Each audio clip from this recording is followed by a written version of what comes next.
Hello, everybody. I'm Will. And I'm Kristen. And this is So I'm Watching This Show, your new favorite pop culture YouTube channel where we talk about movies, TV, music, and more. And as always, this is a spoiler show, so you have been warned. On today's episode, we are going to talk about the new Hulu film, Fresh.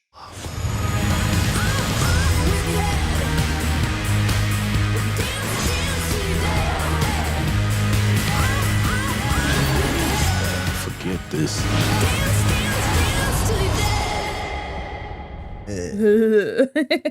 So, sitting down to watch this movie, I knew nothing about it other than Sebastian Stan was in it. I never did really see a trailer. I think I saw maybe one of those like a little 15-second teasery thing. Like when you're on, whatever streaming service or whatever it plays. I actually knew there was going to be dancing. So going into it, I had a hunch. I had a hunch that we were dealing with probably cannibalism. Mm-hmm. But then Rachel said something where Rachel was like, he's like eating her, right? And I was like, oh, is it like weirder than that? I don't know. And so I didn't seek anything out. Mm-hmm. And so we sat down and watched it. And I am nauseated. It was really good. It was very good. I liked it as much as I could while wanting to vomit for 75% of it. There's a very interesting, very unique element to this movie. And it's that the title card and opening credits are like 33 minutes into the movie. Yeah. And I kind of love that, especially considering that I knew so little about it. Yeah. Because you can feasibly watch this movie not really knowing. Yeah. Like not knowing anything about it, not knowing where it's going. And the fact that their entire sort of like our introduction to her and Molly, mm-hmm. and then their entire courtship takes place before we even know, quote unquote, we know what the movie's called. Yeah. So I think we're dealing with cannibalism. I don't know to what extent. I don't know how far into it we're going to go. I don't know what tone the movie's going to take with it. I mean, you get a playful sense even from the beginning. Yeah. Because that terrible date. It was a little too much. This is not a subtle movie. No, it's not a subtle movie. That guy, his name was Chad, obviously. He was awful. So bad. But it was like several, like it could have, I mean, I appreciated it. It was funny, but they could have pulled back. They could have pulled back a little where it was like, you don't even realize until she's leaving what a cheap looking restaurant it was. You know what I mean? It's not even, it's like a Chinese food restaurant that's not meant to sit down in. It's like what's meant for takeaway. Uh-huh. And he took her there and then said it's cash only, meaning she has to pay for herself. So I liked that because that does set up the movie really well, though, is because it was more of a show, not tell movie. Yeah. And so the fact that we find out about his cheap, like she's not just like, can you believe he blah, blah, blah, blah, blah. I mean, she kind of does do that, but she's like, he texted me, this place is cash only. So it's like, that's informative, but mm-hmm. the subtext is, I'm not paying for you. Yeah. And also, I'm already thinking about that. Yeah, like, it's a very like early dating thing, because she even was like, I don't mind paying, mm-hmm. but the like reminder that I need to bring cash. And then when they're like leaving, he's like, he takes her leftovers and says, but it's fine, I'll leave a couple extra dollars for the tip. Did he say extra? I thought he said less, because that didn't make sense. But no, it's like so she could leave less tip. Okay. So he will leave more tip because he is taking her leftover food. Diabolical. What are men? It just, well, that scene, given that tonally it has nothing to do with the rest of the movie, it does establish the movie very, very well. Well, I kind of think tonally it does. Well, sure. So, okay, tonally is one of those words I use all the time, and I don't actually know what it means. Subject-wise, it relates a lot. Content-wise. Yeah. Tonally, it does to the movie because it establishes the sort of sense of humor, because there is a very, very, very wicked sense of humor through this whole thing that I appreciate. Even once we're in the midst of it. No, I appreciate. I couldn't watch it if it didn't have that sense of humor. It was just serious. Yeah, it's called Hostel. And I don't want any. They're not good. No. And I do love that even when you're so sure you know what's going on, a movie can still make you uneasy. Mm-hmm. It can still make you dreadful. And obviously, I mean, the metaphor, it's relatively well-worn territory that dating's hard, and that you're trusting someone and you might get hurt. And in this case, it is physically. But I just loved the subtle moments, because you watch the entire time, you watch her sort of be like, but she can't really, given social cues and stuff. And also, I mean, with the dating, you got to put yourself out there. Yeah. And so you watch her sort of like bargaining the entire way they get there. And she's just like, it's pinging her red flags, but she's just kind of like, no. Yeah. And that, it's just, it was a lot. Yeah. And she was so drawn to that painting too. With the human tooth in it. Oh, was that what it was? That's what it looked like to me, the white. What did you think? I just thought she was sort of subconsciously drawn to the painting that has all the stuff behind it, but... Oh, well, maybe. There was a glob of paint that I thought looked like a tooth. Oh, interesting. I went to American Horror Story place where I was expecting for her to be like, this is a lovely leather couch, and to have an ear. So, okay. I went to a similar but different like horror place where I thought because he mentions earlier in the episode, or in the movie, that he doesn't eat meat. And then he does have leather couches in his place. And I was like, I thought it was going to be people leather. And and she was just going to be like, why do you have leather if you don't eat meat? I completely forgot he said that. What is the point of that? Because he does. Just to disarm her? I think he doesn't eat animal meat. Well, I don't know. If it was to disarm her, then that's a good tactic. Yeah. Because well, you were hitting it. I don't notice it because it's this actually takes me directly into my next point. Different people's life experiences are different. Yeah. And so from the male perspective, you were like, ooh, she like way to tell him that you don't have any friends or family and stuff. Like, I didn't even think about that. Yeah. Because that's just not really, it reminds me of when Rachel and I watched It Follows. And she was like beside herself that this girl was going through the woods with this guy. Yeah. And she was like, you never go into the woods with a strange man. And I was like, meanwhile, some of my best dates were with strange men in the woods. So it was like a lot of stuff like that early on where it's like, it was like a sort of awkward, it was an awkward enough meet cute that you're not initially concerned about him, in my opinion. He's not too suave. Too smarmy. He's not too suave. He makes it awkward. They laugh. It's like a whole thing. Also, I don't know if it's just a me thing or if this is something that like other women who have been single in the past will, agree with, but she was buying that bok choy. She's not going to cook that. You know what I mean? Like, that's never, she's doing this thing where she's like, well, I'll get some bok choy. It'll be good for me. You're never going to cook that, Noah. It's not going to happen. But that was just like a tiny little note for me. But going back to their like meet cute or whatever, it's not initially creepy. Mm-hmm. And then even when he does text her and they go out, it's like, it's to a way nicer place than Chad took her. He's like gonna pay, presumably. They end up there all night. It's really cute. She knows the bartender through Molly. I don't know. It's not until the moment when she's like, oh yeah, well, my dad died and I don't have any siblings and I haven't seen my mom in years. And I was just like, he knows now that he can take you and no one will look for you. That's so dangerous. So she has a friend in this movie, Molly, played by, I think her name is JoJo Gibbs. Yeah.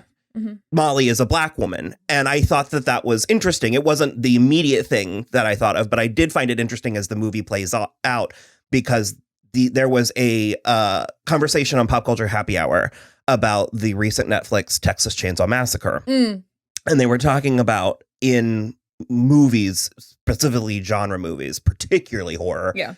Representation is not a 1-1 comparison. Sure, but it's like you can't just pick this up and plop it down here and not have to do anything, because they were like, there were people of color in Texas Chainsaw Massacre that were behaving in ways that were not authentic. They were to black people. Well, because Sam Sanders, he was like, I would never have done any of these things, the things these people did. Yeah. And the world is just different for different types of people. Yeah.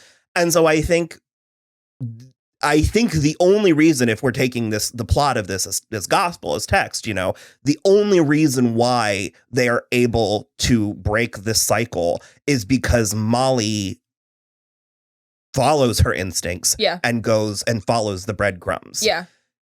I think that she was more suspicious and sort of because we got a similar thing with. I will agree with you, but then also say she's more suspicious, but she still wanders her ass right into the lion's den. It's a different lion's den, though. It's true. Yeah. It's daylight. It's suburbia, all that stuff. That is sometimes where you should be the most scared. Well, sure. But I think it was telling. I thought it was interesting, and I thought it was sort of like. I thought it elevated the story and brought it to a more interesting, more realistic, dynamic place. Yeah, I agree. Similarly, because Paul is sort of along for this ride, and he's also picking up on some of these cues. And there's a scene that is a little bit strange in the plot of the entire movie, but he makes it all the way to the house and is literally like, oh, fuck this, and gets back in the car and leaves. Yeah. And it's like... It's very funny because there also are many, many moments that are very reminiscent of other movies. And that is a moment that's very reminiscent of the end of Get Out, except for that this guy is like, nah, bye, and he just leaves, which is very interesting to me because to go back to what you were saying about like, breaking the cycle, we need Molly to break the cycle. I think we need Molly and Noah. The fact that they are each other's main relationship is, I think, the important part because Noah clearly has a plan before she sees Molly's phone. But once she sees Molly's phone, she's like, we're moving this up. I think she would have, because you made a comment where you were like, I would be 3 houses and 4 kids deep. Before I like turned on him or whatever. But I don't think she was planning to go that far, but I think she was planning to go further. The plot of the movie is that he is a skilled surgeon and he kidnaps girls and sells their meat on the black market, that there's this like huge market for it. And obviously it's 1% of the 1%. It's not a huge, it's a big enough market that he's got 3 girls at one time. Rich market. Yeah. Like there's money to be made is my point. Not a huge, like not a vast market. And so it is truly, truly horrific and nauseating, although they do give us the small mercy of he is medicating them. Well, yeah, you can. Well, if you're not medicating them, they'll die from shock. Sure. He has to be medicating them. Sure. But he's trying to keep them alive for as long as possible because that way he can extend the yada yada. Also, apparently, fresh meat is better.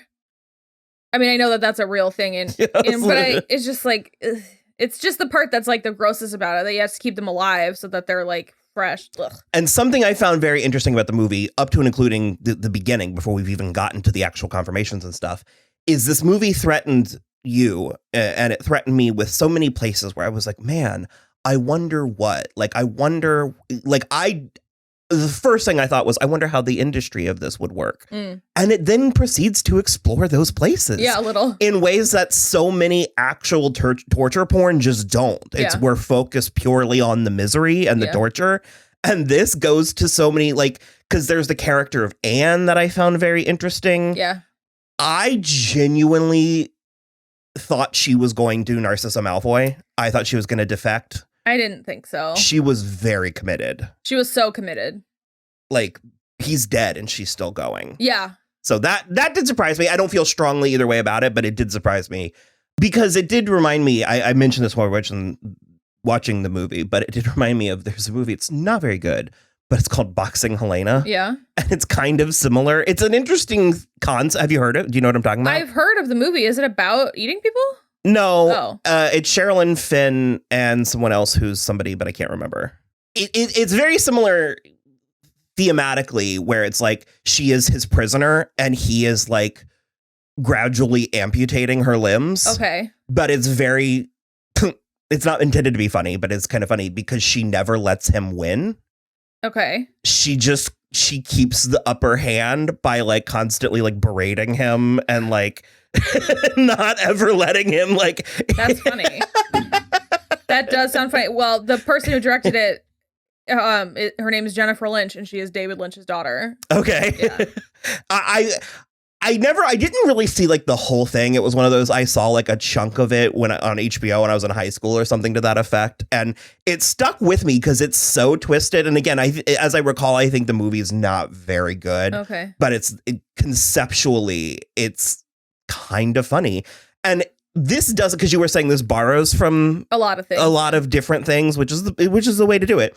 But it was giving me those vibes, and it doesn't completely go to that place. Mm-hmm. But I do sort of love that's how she's able to get the upper hand or to get on an even footing is by not succumbing to the usual, sure. She's leaning in mm-hmm. to his stuff. It's sort of like Anya Taylor-Joy in Split, mm-hmm. where she just is sort of like, she knows enough to be dangerous. And he doesn't realize that she could be as dangerous as she. Because there's even a scene where she's like doing push-ups and stuff. And I was like, oh, is she like intentionally working out to try and, because I mean, yes, he's a man and he is bigger and stronger than her. And there is a point where she does manage to free the other two girls. Yeah. And I was like, oh, there's three of them. They could potentially overpower him at this point. Yep. But I agree. And they mostly do. I agree with your point because I thought she needed to earn more of his trust because there's no guarantee that you can even get out of that place. Sure. I get that for sure. Well, but I think you're right that I think it's when she saw Molly's phone because I was going to be livid if anything had actually happened to Molly. I mean, she lost a boob. Yeah. You can come back from She'll losing be a great Amazon. I could come back from losing a boob. It would be harder to come back from losing an entire butt cheek. Because I think he only took one. I don't think he took both. Oh, well, she like watched them arrive. She like... Yeah, but I'm saying like, who knows how he's padlocked these doors and stuff like that. Like I also made it far, far more into the OA than you did. So I was like, I've seen this story before. You are not through the woods yet. Gotcha. I see. The minute that they get to his house and because they're going away for the weekend. First of all, way too soon in a relationship. Mm-hmm. I've also never dated anybody that I met randomly. I have only ever dated people that I knew already or I was introduced through friends. We were friends for a while. I can't imagine the amount of trust you have to like put out to like do this. So they're going away for a weekend and he's like, well, it's like the drive is like such and such or whatever. So we'll stop at my place for tonight and then go.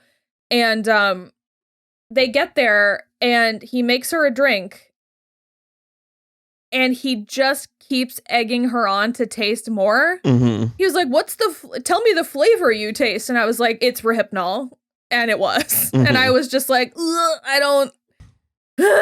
Because he keeps on being like, she's like, oh, is it peaches? And he's like, nope, try again. And just like egging her on to keep drinking it so that she'll pass all the way out. That was the creepiest part to me. He keeps talking to her like everything's fine, well beyond the point. Way beyond. Like, she knows she's been drugged. Her vision's going blurry. She can feel it. I'm just... It is a lot. This is not a recommendation for everybody. No. However, given how heavy, how gross, how shocking, terrifying it is, the movie does have a very weird and wicked sense of humor. Yeah. There's lots of dancing, lots of 80s songs. Yeah. Like I said, I got well more of a glimpse into this enterprise than I expected. Yeah. The Wall of Girls, that was actually really upsetting to me. Mm-hmm. We have Penny. I am very, very grateful that Penny made it out. I don't think the movie needed this. I kind of wish I could see them actually free. Oh, I see. Actually out and free and see, what comes of this. But they were able to free Penny as well, and she was salvageable. Yeah, she was missing a leg and something up here because she had a bandage around her head. When they showed her from above, I thought he took her eyes. Yeah. And that's when I was going to be like, no. Well, because there was a moment early on where I was like, I hope we get to see Penny. And then almost immediately I was like, I don't want to see Penny. Just kidding. Pour one out for Melissa. Yeah, pour one out for Melissa and all the other girls that came before her. Yeah, I don't know. I thought it was so interesting. I thought they were good. It's obviously Sebastian Stan, and then her name is Daisy Edgar-Jones. She has a less labored Anne Hathaway quality. I feel that. With maybe it's like Anne Hathaway by way of like an Alice Waterland. Sure, I buy that. I buy that for sure. She was very good, very engaging. Why did he give her that ugly dress? I don't know. It was It hideous. was terrible. Super hideous. She opens it too, and you can kind of see her face. It's pink, is what she said. Like, oh, it's pink. It's really, really weirdly ugly. I was surprised by that too. I liked her moment at this like second or third dinner. I don't remember how many dinners there were, where she kind of like breaks down and she's like, I'm upset that I'm not upset. Yeah, I feel awful because I don't There you feel go. awful. Do you think that was real or do you think that was the 3D chess? I think a little from column A, a little Yeah. from column B, because, well, I mean, she threw up the meatball. That was just more But- symbolic. That was more Yeah. like, because I mean, at a certain point, Just lean in. it's done. yeah. What's done is done. Yeah, I don't know. I think it could be, I think it's probably a little bit of both. It was very interesting because I guess his attraction to her had to come from somewhere. Yeah. So that is what I think is interesting, because when she tells Penny that she's like, I can't believe I had sex with him. And Penny's like, you fucked him? I don't think he's fucked any of the rest of them. Mhm. And then she gets that magazine and one of the girls has written in it. And it just is like, try to like stay strong or whatever. If you're reading this, it's because he likes you. Yeah. Lean into it. Exactly. And so it's like a couple of things where it's like, once she realizes that she's the only one he slept with and that like someone's sort of been in the similar position before, she's like, oh, okay, I can like maybe get by. Mhm. And he doesn't take any other parts of her. And I think it's really interesting that he is actually so taken with her. I remembered I lost my train of thought earlier, and what I was going to say, it was back when I was talking about how this movie made me question so many things and then proceeded to explore that. Because one of my earliest, when I was playing the bargaining game along with her, is I was like, what could possibly be your options? Lean in and just die. Figure out how to fight back. Yeah. And one of the ones I went with, I was like, what if you could become the queen? I was like, what is this something that I could, like, Stockholm syndrome? Is Yeah. this something I could do? And it was just so funny that my mind went there. And then the movie answered that question twice. Yeah. Through Anne and then her. Because Yeah. it's like under different circumstances. Like, again, if Molly hadn't entered, this might have been more of a long con. And Yeah. she might have actually kind of lost her mind a little bit. Sure. Yeah. I mean, it's possible. It was very interesting. It was very well done. It was very fun. Yeah, round of applause for director Mimi Cave and writer Lauren Kahn. Mhm. Very good. This is her first directorial thing. Well done. It looked amazing too. And it was flashy Yeah. without feeling like she was showing off. Yeah. A lot of times first-time directors feel like they need to show you all the things they can do. No, it was very like restrained. I really liked the way it looked. I also think she got a really amazing and against type performance out of Sebastian Stan. Like he can do a lot, but I haven't seen this before. And it's interesting. And I'd also just like to make an open call to the rest of the MCU members that you don't have to eat people in your first foray outside of the MCU. Okay. It's not as common as you. It happened twice. That's 2 times too many. Nor was that Chris Evans' only No, I know, first I know. foray. But so I think that's it. It's certainly for a first viewing and conversation. So if you think you can stomach it, I mean, I recommend it. I think it's a new classic. So here's what I'll say about it being disgusting.